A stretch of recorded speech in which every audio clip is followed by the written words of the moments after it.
Okay, so guys, the weekly reset is coming very soon, like literally tomorrow it will reset. So today we're going to talk about the things that you need to do before that happens. But anyway guys, before we continue, quick words from our sponsor. If you're looking for cheap and best Legend of Ymir diamonds, you can buy from MMOXP and just use my code Shendong to get your 6% discount, and link is in our description. Alright, first let's go to our crafting menu. Then here guys, check the event tab. Here you will see some weekly limited items that you can craft using Garnet, and you can get this Garnet every time you pull from the gacha, and also when you fail enhancing gears like the skull and the hati or hatai.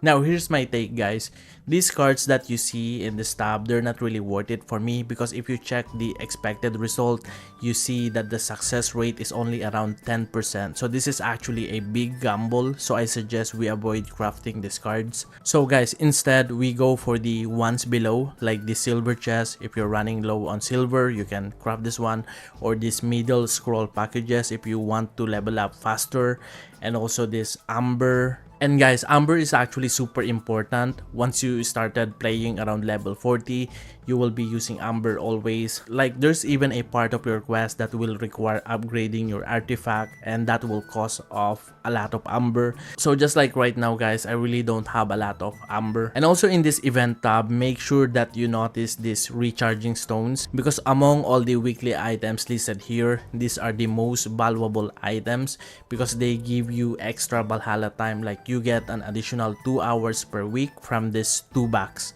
And we all know how important Valhalla room is, right?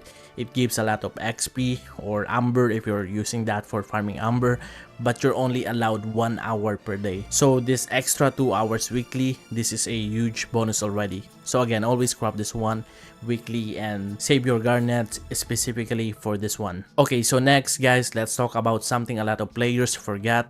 So here, there is this NPC in the middle of Asgard City. You can trade your honor badges here for a bunch of items, but there are two that are really important: the Twilight Stone and the E-Soul. Now, if you don't have a lot of honor badges, prioritize the Twilight Stone first, because you will need 5 of these every time you level up a certain skill later on. And you can even check that in our crafting table. And if you look at this YGG Drasil pass, this one costs like $5. So just correct me guys if I'm wrong with this one. But the main reward for this $5 pass is just Twilight Stone, and that's it. So that's how rare and important is this item. So make sure guys you're buying this from this NPC every week before it reset. And as for the E-Soul, this one is used for crafting red level Valkyrie gacha and also red level this year. So here you see that you will need 10 pieces total. So basically guys, try to aim for farming at least 50,000 honor badges per week, so you can afford at least this one Twilight Stone weekly. Now here's how the system works about honor badges. You can farm up to 15,000 honor badges per day, which means a maximum of 105,000 per week if you're consistent. And to farm this, you usually go to PK maps like inter-server maps and the Ragnarok field.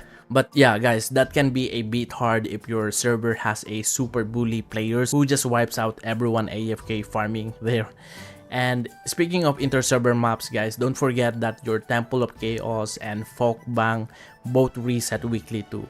Now I know most players skip Folkvang right now because the monsters are tougher and the XP doesn't feel great compared to other farming spots, especially for lower combat power players. But still guys, if you have some extra time, try to farm there a little bit, because part of your artifact upgrade requirements actually involves killing monster inside Folkvang. So those are the things I wanted to remind you guys about before the weekly reset. If you know more weekly tasks that I didn't mention here in this content, please share them in the comments so that the whole community can benefit, alright? And of course, before we end this video, a quick shout out to our latest seed supporter, Hapchu. Guys, I was honestly surprised with this one. Hapchu sent us 1,400 seeds. That's a lot, and I really appreciate that kind of support. Thank you so much. Also, based on what I heard from the SSS streamer program, there will soon be a coupon reward that we can give out to everyone who supports with Seed. So guys, as soon as I receive them, I'll definitely share it with you guys right away. For now though, I still don't have anything to claim yet, but I keep you posted once it's ready. Alright, so guys, that's it for today. Thank you again so much for all the support, and as always, happy gaming.